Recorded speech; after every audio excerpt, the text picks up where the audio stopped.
Coming up on Food, Health, and You. Just like sending the armies to the 3rd and 4th tour in Vietnam, same with your immune system.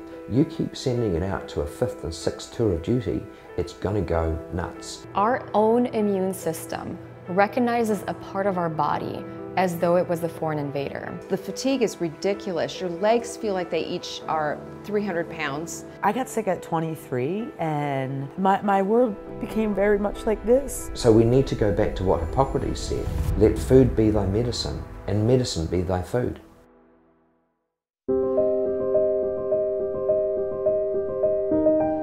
I'm Dr. Carl Bamlet, brain cancer survivor, chiropractor, certified nutrition specialist, and the modern caveman. I'm going to show you how to change your modern life using wisdom from the past.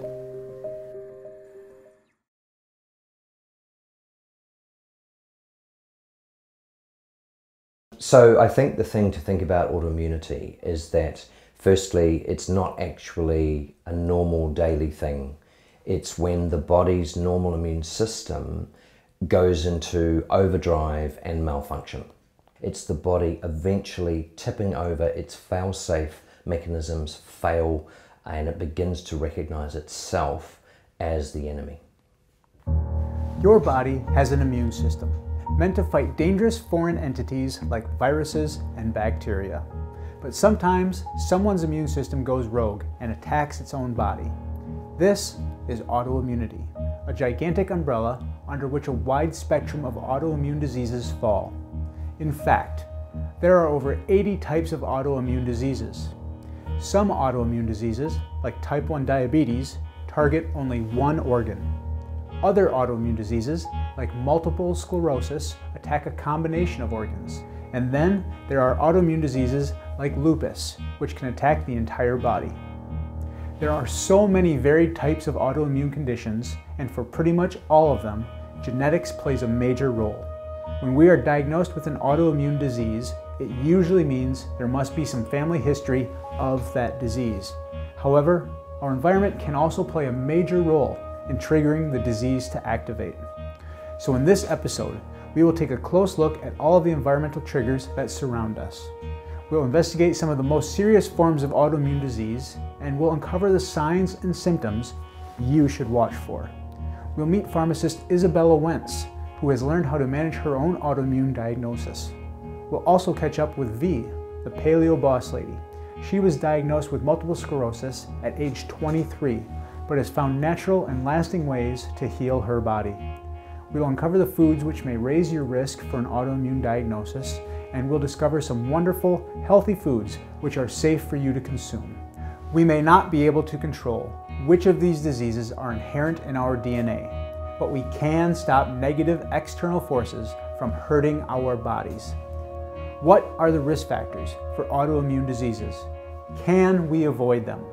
Can we heal our bodies and reverse an autoimmune diagnosis? Let's discover the truth.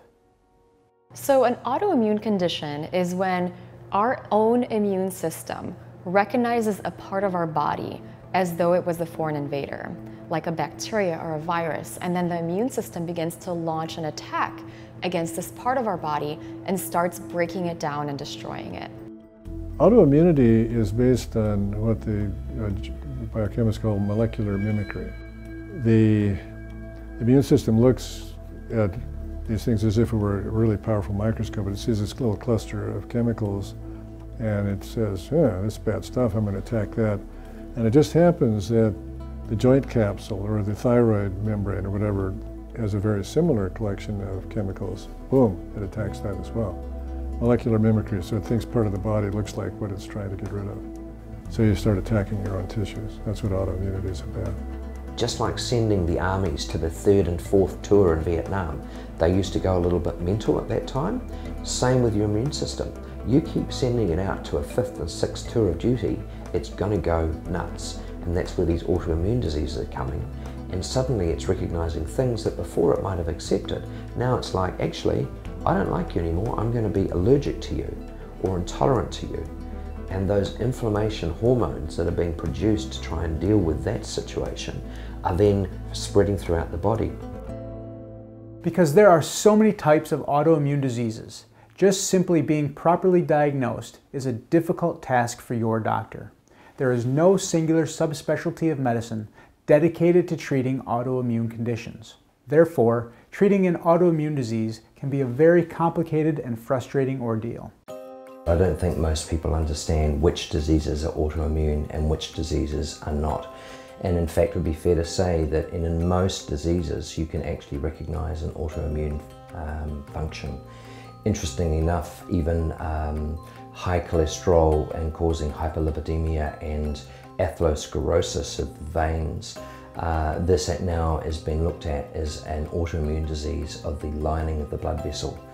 So, we're looking at asthma and eczema, psoriasis. There's a component of autoimmune disease, even potentially in mental health, and as well as your classics. So Crohn's, ulcerative colitis, these nasty long-term diseases, chronic fatigue syndrome, all of these have an autoimmune component. Autoimmunity affects over 23 million Americans, and some speculate that because these conditions are so difficult to diagnose, this number may actually be much higher. Women are getting autoimmune diseases at a much higher rate than men. In fact, about 75% of Americans diagnosed with an autoimmune disease are female. Autoimmune diseases fall into the top 10 leading causes of death for women under 65. However, according to the American Autoimmune-Related Diseases Association, cases of autoimmune disease tend to be more severe in men. If you already have one type of autoimmune disease, your risk for developing a different autoimmune disease rises by about 25%. So just as each new sunburn will multiply your risk of skin cancer, each type of autoimmunity will multiply your risk of a second, or even third, autoimmune diagnosis. What are the symptoms you may experience if one of these diseases has become triggered within your body? When you have a thyroid disease, and you have especially you have an autoimmune thyroid disease, it feels like you've got sand in your veins. Everything feels, and that sounds really weird, but you feel like you're walking in slow motion. The fatigue is ridiculous. Your legs feel like they each are 300 pounds. And there's pain everywhere. There's pain in your hips, there's pain in your knees, there's pain in your hands. Your face, my face was as round as a plate. I looked like, it looked like the full moon, and they call it a moon face for a reason. Thyroid sticks out, hair falls out. I had to have my eyebrows, now I have full eyebrows, but I had to at one point have tattooed eyebrows because I had no eyebrows. They fall out. It affects how you look physically. It affects how you feel physically, and it's crap. That's all. In general, basic symptoms of autoimmune diseases include fatigue, joint pain, muscle pain, abdominal pain, weight loss, concentration difficulty, and numbness in your hands or feet. Of course, each type of autoimmune condition comes with its own unique list of symptoms, so let's spotlight some of the most common and serious types of autoimmunity.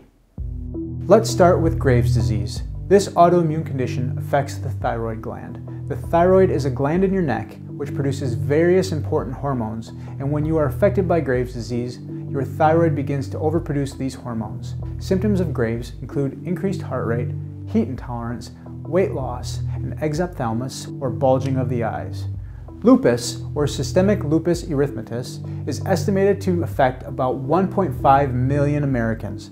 And this type of autoimmune disease can damage many different parts of the body, including joints, the kidneys, the heart, and the brain. Lupus is difficult to diagnose because oftentimes symptoms, which include face rashes, fatigue, and headaches, are common symptoms of other diseases. And these symptoms usually flare up for a time and then disappear, only to reappear randomly. Inflammatory bowel disease, or IBD, includes Crohn's disease and ulcerative colitis, and it affects approximately 1.5 million people in the United States. IBD can cause stomach pain, fever, weight loss, fatigue, and multifactorial bowel issues. Type 1 diabetes is considered an autoimmune disease because after triggered by an infection or virus, the immune system attacks the pancreas, causing it to cease insulin production. Type 1 diabetes is extremely serious because a lack of insulin can create dangerously high blood sugar levels. Conversely, low blood sugar levels can also greatly damage the body and send a type 1 diabetic into a coma. Type 1 diabetes is usually diagnosed in children, and prolonged high blood sugar levels can lead to loss of limbs or even loss of eyesight. Psoriasis, a chronic autoimmune skin condition, can cause sudden flare-up inflammatory damage, presenting as red, scaly plaques. This condition can affect up to 4% of the population and can increase the risk for developing other serious diseases like cardiovascular disease and Crohn's disease. Addison's disease is a condition of endocrine deregulation. The adrenal glands are affected and are kept from producing enough steroid hormones. This can cause stomach pain, weight loss, and fatigue. Left untreated, Addison's disease can result in death. Multiple sclerosis is a debilitating, painful, and deadly disease that attacks the brain and central nervous system. MS causes the immune system to target myelin, the protective cover of nerve fibers. This causes a degradation of the communication lines between the brain and the body. Symptoms include double vision or partial blindness, muscle weakness, loss of physical sensation, and many people suffering from MS will eventually lose the ability to walk. And let's not forget Hashimoto's thyroiditis. This disease, of course, affects the thyroid gland. Unlike Graves' disease, this variety of autoimmune attack causes the thyroid gland to slow its hormone production. Those suffering from Hashimoto's can experience fatigue, sensitivity to cold, muscle aches, and perhaps even memory loss. Pharmacist Isabella Wentz found herself suffering from Hashimoto's disease, so she's used her medical knowledge to help heal her body. I'm known as the thyroid pharmacist, and full disclosure, I was never really interested in the thyroid during pharmacy school. In fact, even when I graduated from pharmacy school, the thyroid was just not a big focus of mine. It wasn't until I was diagnosed with thyroid disease after almost a decade of debilitating fatigue, panic attacks, anxiety, hair loss, palpitations, muscle loss, irritable bowel syndrome, and acid reflux, and all these different symptoms that just made me feel like I was losing myself. Like every single day, more and more of me was taken from me. I was going to bed and at 9 p.m., waking up the next day at 9 a.m. completely exhausted. Finally, when I got the diagnosis of thyroid disease, I was actually relieved and somewhat happy because I finally had a name for this thing that I was going through. And so I really wanted to figure out what I could do to help myself feel better. And I wanted to know why I developed thyroid disease in the first place. And I wanted to know if there was anything that I could do to reverse it. And that's sort of how I became the thyroid pharmacist, a Hashimoto's and thyroid expert and / human guinea pig. In Hashimoto's, the body recognizes the thyroid gland as the foreign invader and begins to launch an attack against the thyroid gland. This eventually leads to having an underactive thyroid. So the thyroid gland is this tiny little butterfly gland that lives at the bottom of our neck, and it has a really important job to manage the metabolism in all of our body. And so it produces heat, and it also manages our energy production. And so we could see symptoms like fatigue, we can see symptoms like brain fog, depression, weight gain, infertility, pain in the body, cold intolerance, and just really feeling like you're losing yourself. Isabella is just one of millions of people living with an autoimmune disease. Like Isabella, the Paleo Boss Lady V is managing her own autoimmune condition. I have secondary progressive MS, and for me, what that looked like was I lost bilateral use of my hands, which is the highest form of disability anyone can have. I mean, just kind of think about it. You can't use either one of your hands. I had trouble swallowing, which is one of the major causes of death in people with MS is weak choke, and required full-time help. I had people living with me. I couldn't drive, and I had used every dollar of my life savings because in America, if you have a disease, you're kind of screwed. I hope that's not a bad word to say, but you kind of are.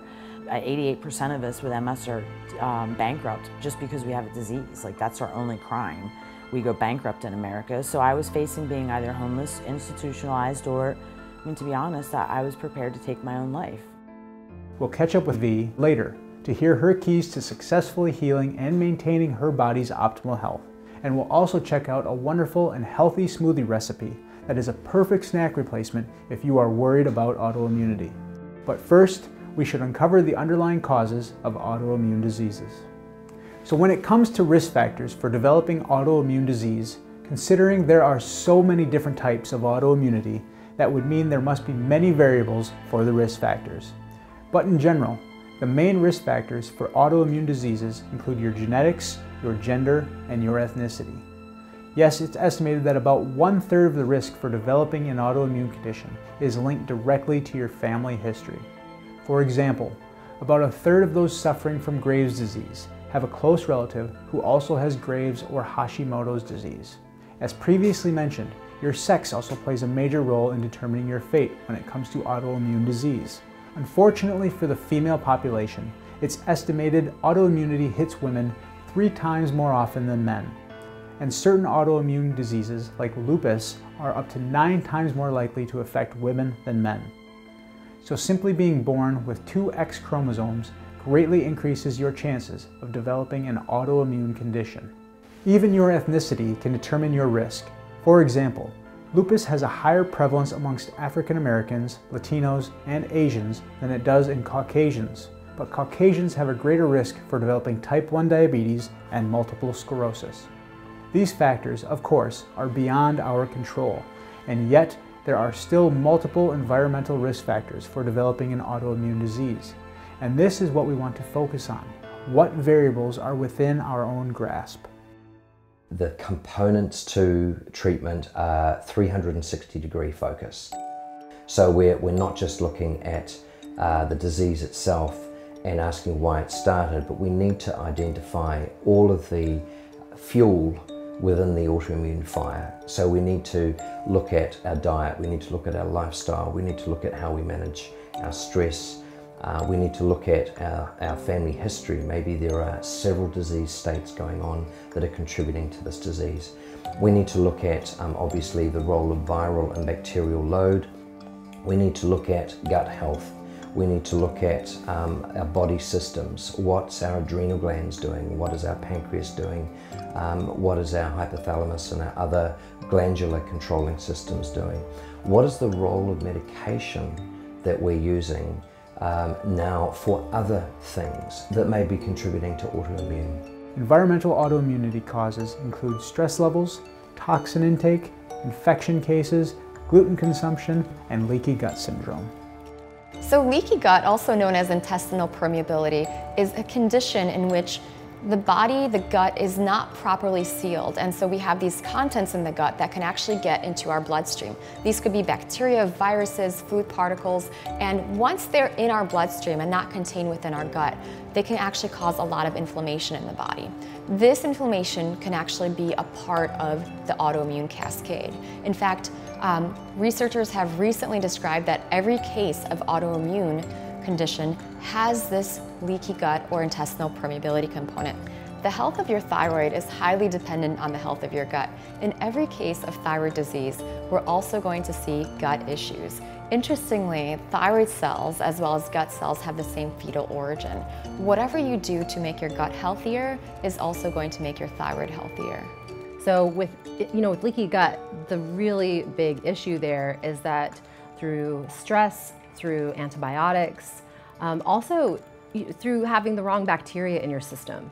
All these various microorganisms that are making up your microbiome, that live there, they grow, they create vitamins, they help you digest your food more fully, they interact with the immune system and help keep your immunity strong. When these bacteria are killed off and the wrong ones start growing, they begin creating various toxins. Their excretions are inflammatory for the digestive tract, and they create like a raw, inflamed environment that actually makes the intestines more permeable. So instead of the nutrients going through the bloodstream, undigested food particles start going through the bloodstream.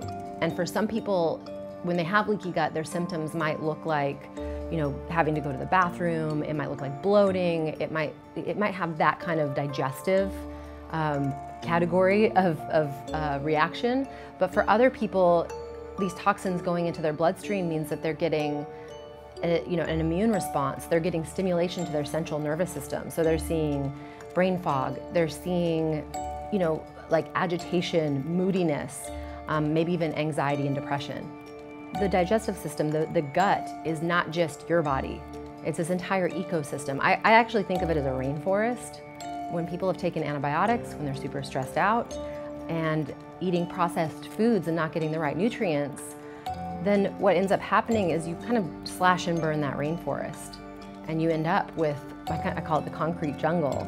The integrity of the gut lining is really important. And as you know, there's a lot of nasty stuff in your gut, which you really don't want in your bloodstream. I mean, that's kind of a no-brainer. I mean, a kid in first grade knows that. And there are a lot of things that will damage the integrity of the gut, so stuff will start leaking into the bloodstream and produce autoimmunity, fatigue, various neurological issues potentially. Big deal. A leaky gut can lead to many health issues, including, of course, a heightened risk for autoimmunity. And one of the main causes of developing a leaky gut is overconsumption of gluten. When it comes to gluten, I generally recommend for my clients that they avoid it. And the reason is because I'm working with a lot of people who struggle with digestive issues, and gluten increases the intestinal permeability. So when people are struggling with leaky gut, and they're struggling to get their gut microbiome balanced, I find that gluten often exacerbates those symptoms. Plus, I mean, there's a ton of pesticides that are on gluten or on wheat, you know, and I think that's a really, really big challenge for folks. Gluten is very, very damaging to the body in different ways, but this always starts in the gut, of course, where we ingest and where our interface to absorb is. So one of the very first things we see with gluten and those sensitive to it is it's going to cause what we call leaky gut syndrome, or increased intestinal permeability. And that is going to create the potential for loss of nutrient absorption and a provoked immune system that can lead to all kinds of maybe autoimmune syndromes and conditions. Wheat is problematic because of the way wheat has been created to be full of gluten, and that protein, gluten protein, is the thing that causes digestive distress. I mean, years and years and years and years ago, when wheat first came out, it was a completely different product than it is now. They've hybridized it to get maximum gluten out of it. Gluten's the thing that makes bread so wonderful and stretchy and delicious, but it's also the thing that just almost coats your whole intestinal tract. It's like taking wallpaper paste and just smearing it on your digestive tract. And when you consider that your immune system, 70% of your immune system is in your digestive tract, then you're really, really blowing it with gluten, because gluten now is blocking off your digestion. You're asking for trouble, and this is how autoimmune diseases happen. Back in the 50s, the Americans wanted to feed the world, so they took two varieties of wheat and they blended them together, and one of them had 50,000 genes, they're called alleles, the other had 100,000, and they blended them together, so now you had 150,000 unique alleles, which meant the body was being exposed to completely new things. And so this gluten-free thing, it's not a fad. It is not a fad. We are eating more wheaten products. That is a fad, but that's a fact. And then the flours we are using, we are higher in gluten, and we're putting more gluten in. We have people in their 20s who were normal, who are in 50s, are full-blown celiac. Gluten can be harmful for many people because it's hard to digest. It can provoke inflammation, it can provoke leaky gut syndromes, it can even be implicated with autoimmune conditions like Hashimoto's thyroiditis, because it's a similar structured molecule to some of our body's own proteins. Thus the body can get confused in self-differentiation from this molecule, and that's what can also fuel additional problems. For example, we see that in celiac, we see that in thyroiditis. So it's just a hard molecule to break down, and happens to be highly allergenic or provocatory for many people. In a moment, Laura Grammatico is going to reveal what the real problem is with wheat. But first, I have something important to share with you. You're watching episode 7 of the Food, Health, and You series, Stress, Toxins, and Autoimmune Wellness. I'm Dr. Carl Bamlet, and for 24 hours, I've put this episode online for free for you to watch, because I want to help make a difference to your life and the lives of your loved ones. I strongly encourage you to share this episode with as many people as possible in the next 24 hours so that they can get access to the same life-changing information. While the series is incredibly powerful, it's just the tip of the iceberg. I'd like to invite you to join the Food, Health, and You movement. Our mission is to uncover the truth about nutrition and health so that you and your loved ones can live your best lives possible.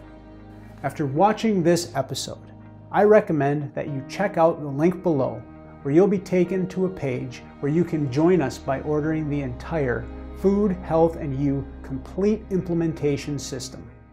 This includes the entire 8 episodes of this series, plus you'll also receive an additional 4 bonus episodes that are unseen elsewhere, yet will have a potentially dramatic impact on your health and that of your family.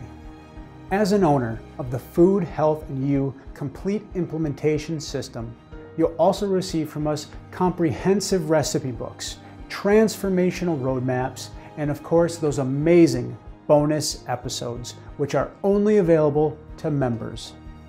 It's our mission to deliver to the world the nutritional truth about preventing disease, losing weight, and adding years to your life, while still loving your food, never going hungry, and without harming your body. What's the problem with wheat? There are many problems with wheat, many problems with gluten, but for those people who cannot digest gluten, it's incredibly harmful to the digestive tract, because what happens is it acts like a glue, and it goes down and it sits on the walls of the colon, and it irritates. And the walls of our colon are kind of like the walls in our cheeks. It's very sensitive tissue. So it irritates the tissue over time to where it becomes permeable, and then everything we eat goes into the bloodstream because we have what's called a leaky gut. And this is the basis for so many diseases, so many. Hypothyroidism being one of them. All thyroid disorders are linked to a leaky gut. And when a gut is letting things in, toxins and otherwise, that don't belong in the immune system, then you just have a constant state of inflammation. Each of us can simply choose to stop consuming gluten, but there are other risk factors within our environment that may be harder to avoid. For example, we've probably all had an infection at some point in our lives. How do infections raise the risk of autoimmunity? So with regard to infections, the body is adapt to in dealing with infections, but the issue was that if the infection became too great, we died. However, now with the advent of antibiotics, we've been able to change the landscape, and we've been able to wipe out some of those infections. The tricky thing is that we are actually only 10% human. 90% of the cells in an average human body are bacterial. So when we take an antibiotic, we actually wipe out our own microbiome, our own personal bacteria. It's like ripping the carpet up of our intestine. And if we then leave that landscape barren, then we allow ourselves to be open to other infections. Because antibodies are released to counter infections, some medical professionals are now hypothesizing that in some cases, antibodies released to fight infections may become confused into attacking healthy cells. Certain autoimmune conditions are thought to be triggered by specific infections. For instance, multiple sclerosis may be triggered by the measles and Epstein-Barr virus. Rheumatoid arthritis may be triggered by an E. coli infection or the hepatitis C virus. And type 1 diabetes may become triggered after having the mumps or rubella. With regards though to the role of infection in autoimmune disease, there are some infections that are sneaky, and these infections are actually able to remain in our body forever. This is chickenpox, this is shingles later on, but even the role of the cold sore, the herpes simplex viruses, these have been shown to be present in over 20 autoimmune diseases. The likes of mononucleosis, glandular fever, or what the Americans call mono. This is also a virus that's able to remove its outer coat, live within our body cells, and because it's been able to remove its outer coat, the immune system knows it's there, knows there's something there, but it can't get to it, And so, but it's still on alert. It knows the enemy is there. So by being on alert and doing these constant go, go, go, go, go, that's where it switches and becomes dysfunctional, because our bodies were designed to attack and relax, attack and relax. But we're on a full-time go, go, go. There's no rest, and eventually then insanity prevails. Our modern atmosphere is, unfortunately, quite laden with pollutants and generally toxic chemicals. When these chemicals persist within our air, our water, and our soil, it can be difficult to avoid. Environmental pollutants are toxicants. They're compounds that have been documented to have a myriad number of effects upon living things. That's what many of them are made for. They're made to stop the growth of plant pests or insect pests. We now see roughly 3,000 new chemicals introduced on a daily basis.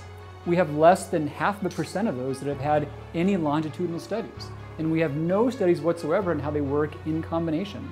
The powers that be would make us believe that there aren't really, toxins are not really a big deal.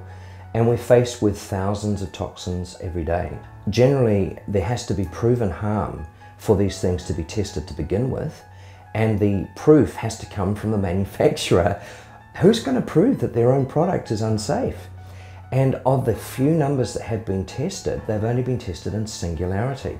But that's crazy. If you came to me with a new drug and you were already on 4 or 5 drugs, I'm going to look at that drug in comparison to what you're already having. Plus, I'm going to look at that with the rest of your body and see whether that's all appropriate. But we're not doing that with toxins. Many of these toxins too, they'll build up in our body. So the things like lead, mercury, arsenic, cadmium, these metals will build up in our system. And whilst our body has the ability to actually remove these, sometimes it's about the burden. Our body is very black and white in terms of understanding, is this me, is this not me? Is this good for me, is this not good for me? So when we have these toxins, the body also recognizes that there are some abnormalities. And so it's trying to actually function with these things and get rid of them out of the body. But when the load is excessive, again, these coping mechanisms fall over and we get these new pathways that are developed that wouldn't be present were the toxins not there. We get some toxins mimicking our own hormone systems. So where the body thinks it's got a particular hormone, it's actually an altered chemical and it produces an altered pathway. Altered pathways send altered signals, altered hormones, altered metabolism, and our body falls over. The water is not clean, the air is not clean, our environment is polluted. We have so many toxins that are coming in from pesticides, through the air, through the water, through even like medications and even through the meat that people are eating. It's loaded up with antibiotics and various other toxins. And basically, we are limited in our health based on how healthy the planet is. So I think that people eventually are really going to have to realize that their health depends on the environment around them, and the way that we've been going for the past many, many decades, it is actually taking our health down, and it is destroying our own, biome within ourselves. It's not so much the food, but what's been done to the food. The pesticides, the glyphosate in Roundup, and then it's packaged and preserved, the hydrogenated fat that goes with it, and then it's sitting on a shelf for God knows how many years, and then people take it home and put it in a microwave with chlorinated water. And you add that to everything else we've got going on in society, the air we breathe, the fluoridated water we're taking showers in, and you have a system that has a toxic load it cannot handle. We want everything to be looking fabulous. We don't want any blemishes on our fruit and vegetables. We also want to make it easy that we can produce these things in huge numbers, in great amounts. So what has happened in our agricultural community is they have now produced products. These products have huge amounts of pesticides, antifungals, anti-molds, insecticides that are sprayed on these. And they're sprayed on them not just once, but multiple times. So when we're looking at the role of GMO foods, My main concern is more that some of these foods have been altered in such a way that we can do these destructive agents on them. They then look fabulous. We're then told we can still eat them, but we're absorbing more than just the nutrients. We're actually getting all the nasties. Is GMO harmful to us? Well, let's come back in 25 years and we'll have more long-term data. I think the early initial reports that we do have are very frightening. When we look at what is being done to create these compounds, for example, in one type, they're injecting a bacteria toxin in it. And so this toxin is meant to rupture the gut of insects that eat this particular food. What do we think that's going to likely do to us? We're in the middle of a science experiment and we are the guinea pigs. So we've seen throughout history when we've rushed things into the market and there's been conflicts over testing them properly for a variety of reasons, that almost always we find out more negative elements of the story years down the road. All I have to do is mention smoking, and we all know what that story entailed. Stress may also seem unavoidable in our fast-paced lives.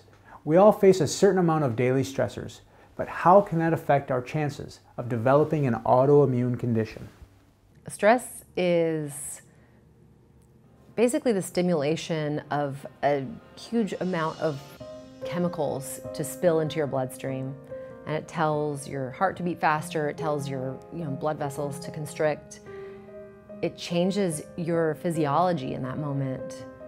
And most people are dealing with chronic stress. They don't even realize it. They're tolerating a level of stress that's not good for them. According to Hans Selye, a Hungarian endocrinologist, an event that threatens an organism's well-being leads to a three-stage bodily response. Stage 1 is the alarm stage. This is where the sympathetic nervous system, the part of the nervous system that will make you fight or run away, is turned on. This phase also causes stress hormones, cortisol, and adrenaline to be released. Think of that feeling when you got into a car accident, when you were waiting for a test result, before the big game, or when you went bungee jumping. The initial high and shakiness is stage 1. Stage 2 is the resistance phase and occurs under prolonged stress. Blood glucose, cortisol, and adrenaline levels stay elevated. Heart rate, blood pressure, and respiration will continue to be high. This is the phase that's affecting us when we are stressed at work with a deadline or the early stages of raising children. Stage 3 is exhaustion. This is when the body is running in this stress state for too long and can no longer cope, causing disease, sickness, and even death. This is the week in bed after finals week or the insomnia from working 2 jobs. If you don't deal with stress, forget everything else. You can spend thousands of dollars on testing, on supplements, on nutrition, and on medication. But if you don't deal with stress, none of that matters. Medication is stress, food is stress, and not even just eating foods that our body doesn't like, but every time you put something in your mouth, inflammation starts.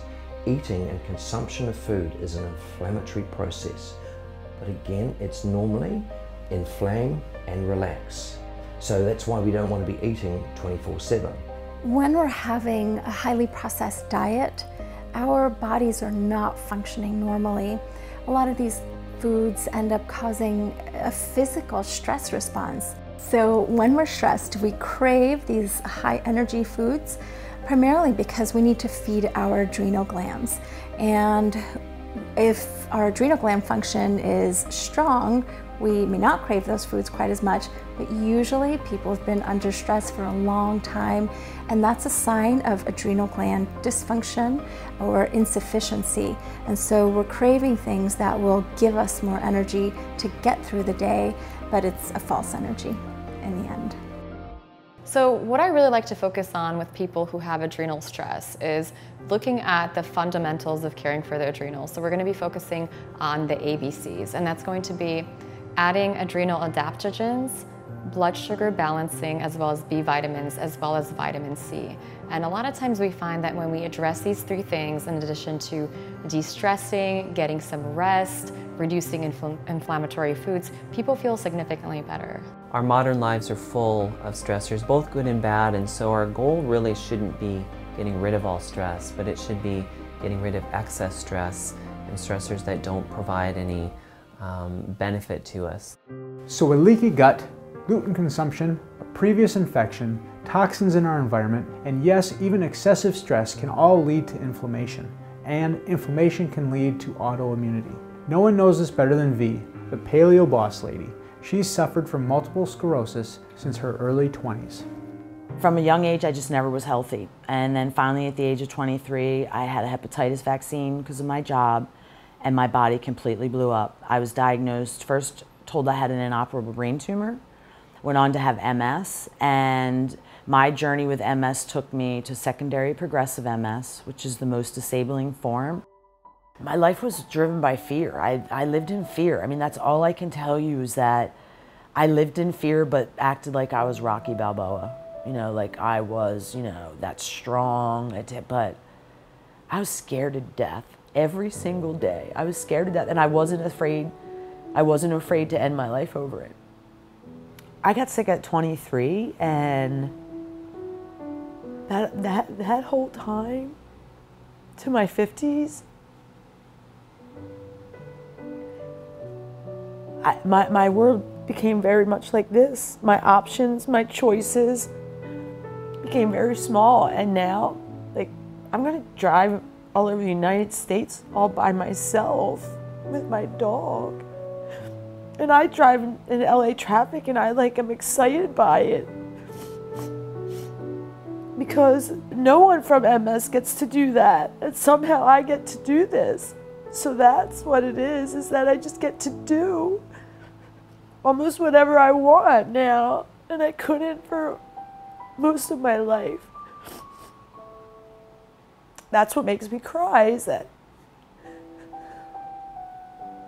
it's out there the whole time. The answer, it's there, you can get it. And it's accessible. You don't have to be a bazillionaire. Yeah, my out-of-pocket medical expenses for over 10 years were over $37,000. I was taking 24 pills a day, injecting with interferon. And today, zero. I ended up being desperate and just started looking at food. And it's 5 years now, and I live 100% independently. I take no drugs. I'm 100% asymptomatic. I still have MS, even though I manage my symptoms. I'm still not 100%. I can just do whatever I want all the time. But yes, I can, compared to how I was before.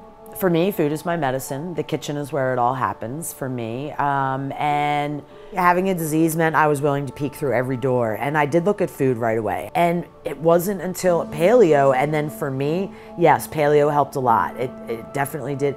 But even biohacking it up to the point where I do the Walls Protocol, which is 9 cups of fruits and vegetables, and decreasing my carbs, my natural carb, all of that, that continues to just heal me more and more and more. So it's paleo, but really hacking it to my personal body.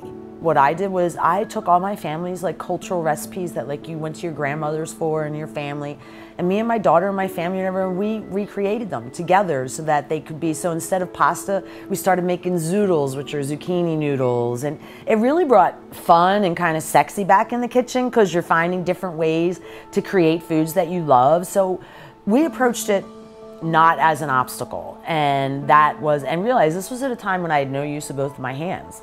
So for a lot of people, the thought about it being so labor intensive, other things I brought back in, the crock pot, and just using fresh ingredients and smelling basil and sage, and it made food fun again and brought me back to it's like art now. It's not like a chore, and that for me has been a side gift that I didn't expect. And I think that when a lot of people first asked me, how did you do it and was it a chore? My thing is, I wanted to figure out how I could honor my culture with my new lifestyle, not feel like I was being forced not to be a part of it anymore.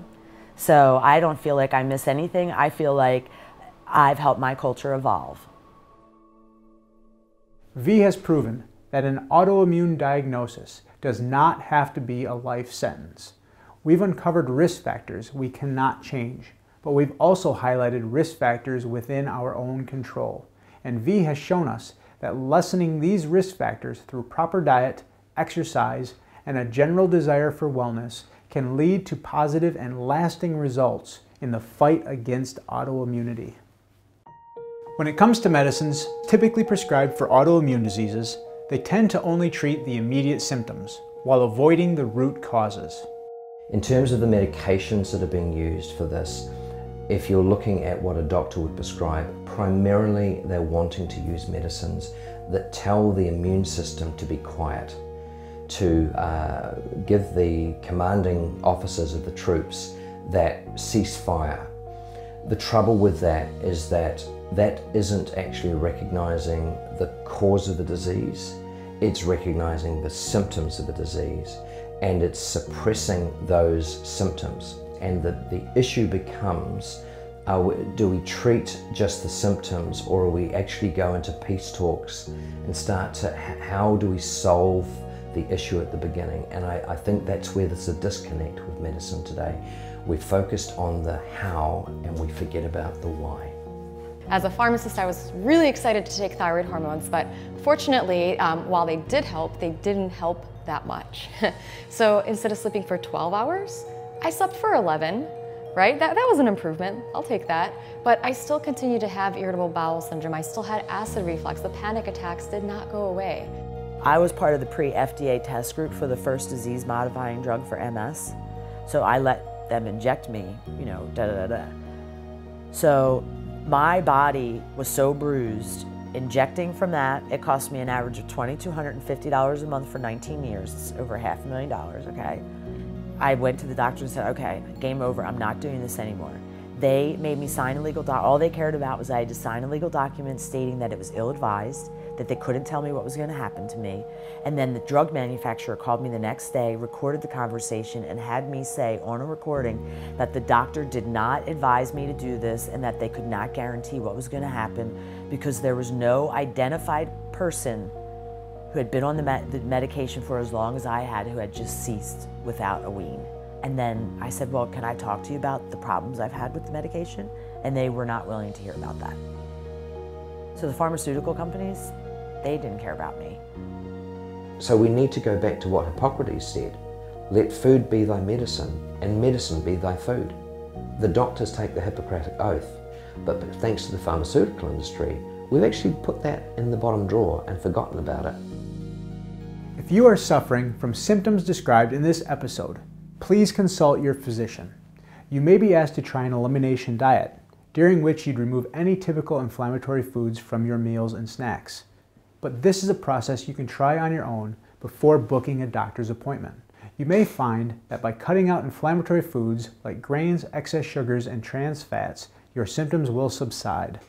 Unfortunately, many people, especially people with autoimmune disease, people with thyroid disease, are going to be sensitive to dairy proteins. These are going to be casein and whey.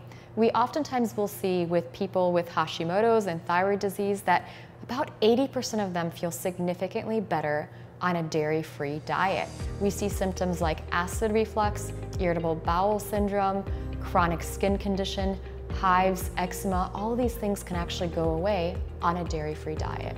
Gluten is one of those foods that I feel like anybody with an autoimmune condition, anybody with a thyroid condition, they should at least take a 3 to 6 week trial of getting off of it. What I've seen in my clients in my personal life is just getting off of gluten can completely reverse dozens, if not hundreds of different conditions and symptoms. It's quite amazing what can happen when we get off of gluten. And we find that in people with thyroid disease, 80% of them feel significantly better on a grain-free diet. We see symptoms like pain reducing, acid reflux, stomach issues, all these things can get better on a grain-free diet. So if you've been diagnosed with a thyroid condition or suspect that you may have one, I highly recommend that you start off by going gluten-free, dairy-free, and soy-free, and perhaps considering the paleo diet or even the autoimmune paleo diet. We've seen people feel significantly better. With the gluten-free diet, 88% of people feel so much better, and some people will say that going gluten-free was even more helpful than taking thyroid hormone medications. When you take out gluten, life gets better. Less inflammation, you're going to find that digestion improves. It generally speeds up a little bit for those that are more on the constipated side of things, and brain fog tends to go away. I had eczema and asthma. I went gluten-free. They disappeared. Oh, the doctor said, that's interesting. No, if you follow the science behind it, it makes absolute sense. But what are some specific foods to avoid, and which replacements can we seek out? When it comes to eating meats, non-farmed is the key. Avoid factory-farmed beef, chicken, and seafood, and instead seek out wild-caught salmon, grass-fed beef, and free-range chicken. Grains containing gluten are problematic for everyone, not just those suffering from autoimmune diseases, but because most grains cause a lot of inflammation, spike glucose levels, and can lead to intestinal permeability, they should be avoided if you want to lower your risk for developing an autoimmune condition. Instead, try creating your own bread substitutes with almond flour or coconut flour. Just like grains, soy products are also problematic for those suffering from an autoimmune disease. Soy can exacerbate thyroid diseases, and soy crops are usually treated with dangerous pesticides and herbicides like glyphosate, which have been shown to increase the risk of leaky gut. Dairy should also be avoided in order to prevent inflammation and blood sugar rises. That means cutting down on cheese, yogurt, butter, and ice cream. If you're looking to add cream to a meal, try using non-additive coconut milk instead. Other healthy fats you can use in butter's stead include avocados and olive oil. Fruit is fine to consume. Just make sure you're eating organic when possible, fresh and whole fruits, not sugary juice drinks, dried fruits, or packaged fruit products. But if you're looking for fruits with wonderful antioxidant properties, try blueberries or raspberries. Just be sure not to overdo it with your fruit intake, as fruit contains lots of sugar. When it comes to veggies, these should take up most of your plate at mealtime. However, there are a few vegetables to avoid if you are worried about your autoimmunity. Nightshades, like tomatoes, eggplants, and peppers, can be problematic as they contain lectins and saponins, which have adjuvant activity.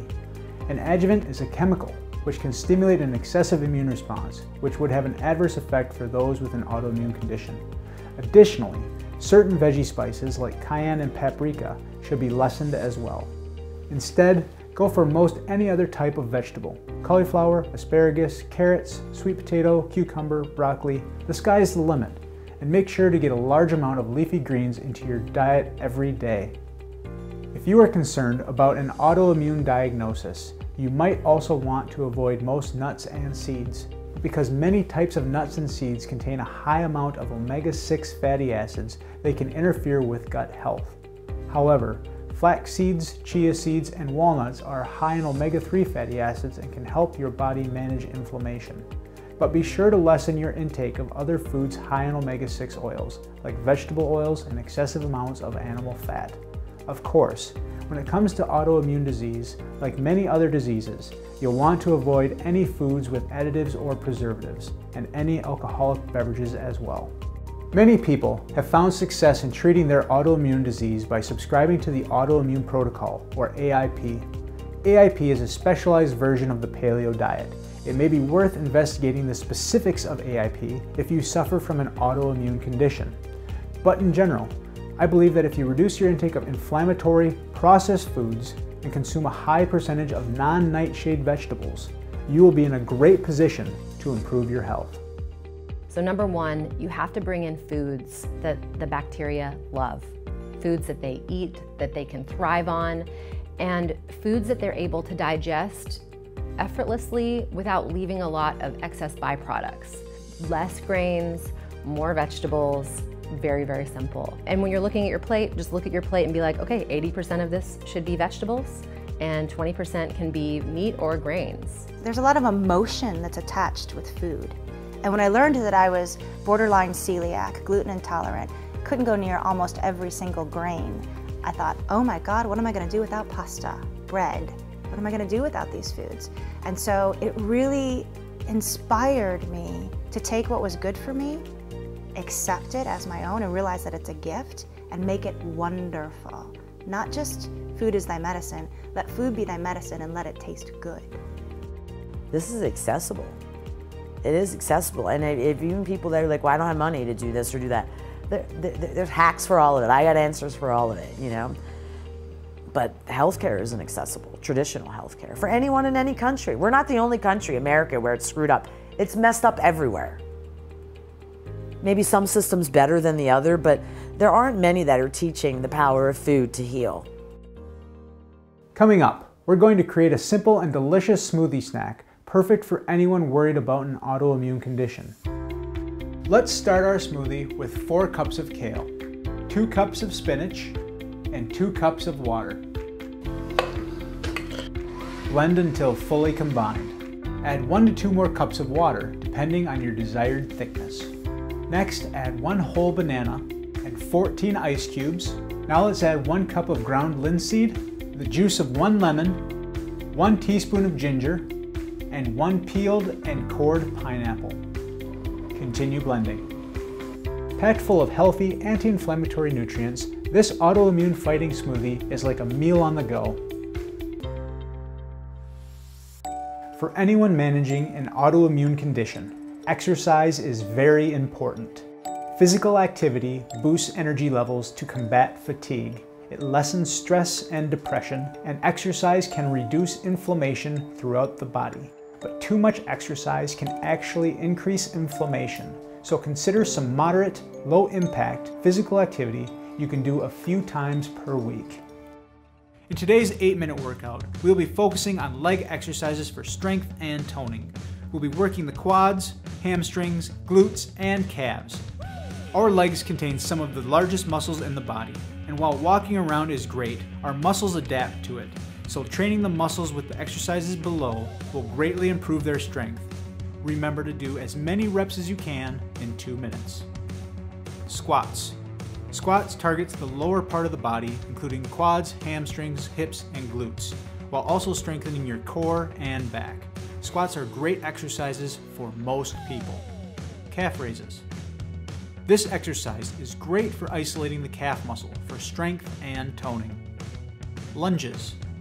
When doing a lunge exercise, it is important for your knee not to go past your big toe to avoid future knee injuries. This exercise fires up the hamstrings, quads, glutes, and calves. Lying leg raises. This exercise will work the inner and outer thigh muscles. You will need to keep going as you won't feel the burn straight away. Aim to do 2 minutes on each leg. You will feel the burn in your glute also.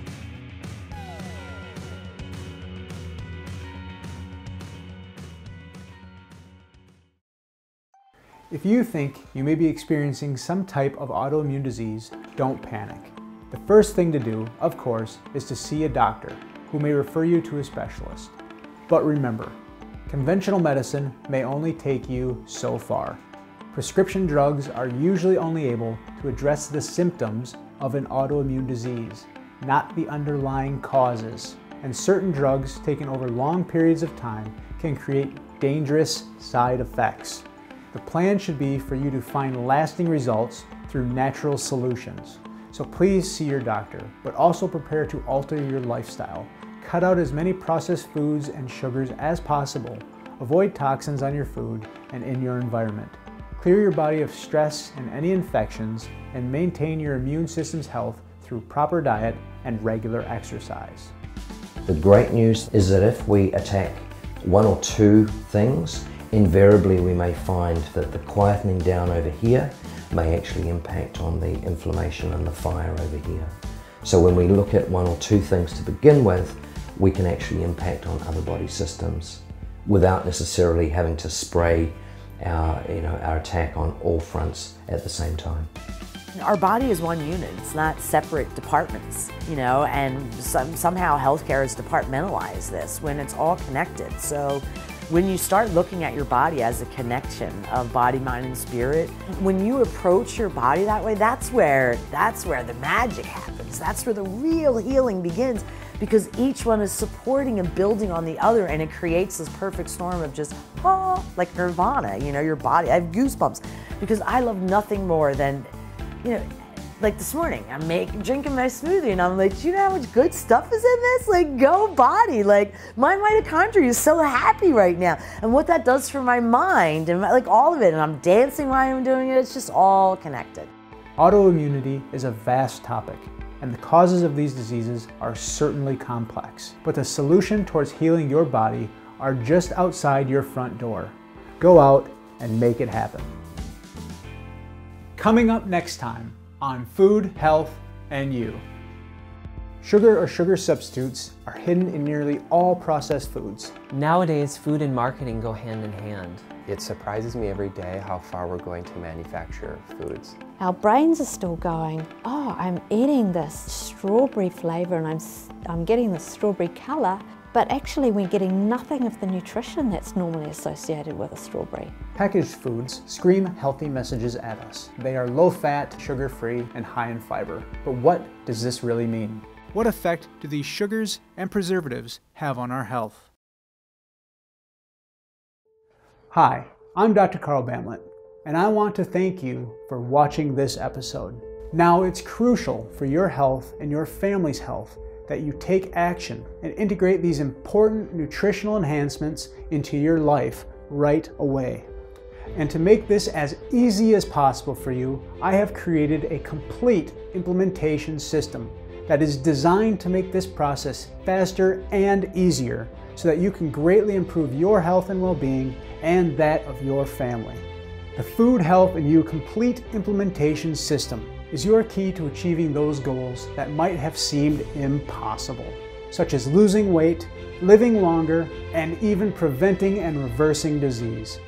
What we're offering is huge, so I want to show you exactly what you will be getting in this system if you join us today. You will receive the full 8 episodes of this series without adverts, plus 4 bonus, never seen before episodes to start your journey to better health and wellness today. These 4 bonus episodes are incredibly important, and what you will learn may go against everything you've been conditioned to think about food and your health. In fact, these 4 bonus episodes are so controversial that we will never be able to release them to the general public. But these bonus episodes are only a small part of the full package you'll receive if you join today. You will also receive a companion guide for every single episode. These companion guides will accelerate and consolidate your learning, allowing you to make these important improvements to your own health and your family's health faster than everyone else. And you'll be able to do this much faster than those who made the choice to go it alone, instead of investing in their health and their future with the full Food, Health, and You Complete Implementation System. Now, I know how busy life can get, particularly at mealtimes. So I've included a comprehensive collection of my favorite recipes into a book I call the Food, Health, and You Transformational Cookbook. If you follow this cookbook, I can guarantee that you will find it effortless to nutritionally enhance your meals while keeping them tasty, simple to cook, and family friendly. Finally, I've included something I like to call my super bonus book, the top 77 superfoods for healing. This book will make it as easy as possible to choose the right foods that are scientifically proven to fast track your healing, no matter what the condition might be. In fact, there is so much jam-packed into this 50-page book, it's insane. As you can see, I've made sure that my team and I have put together a complete system that I believe is really your best chance of success. If you choose to take that important first step today, you will be able to secure not only your own health, but the health of your children and the health of your extended friends and family.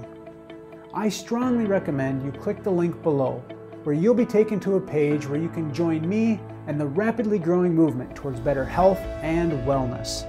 Start your transformation today. This special offer is closing shortly, so make sure that you order the Food, Health, and You Complete Implementation System before it's too late.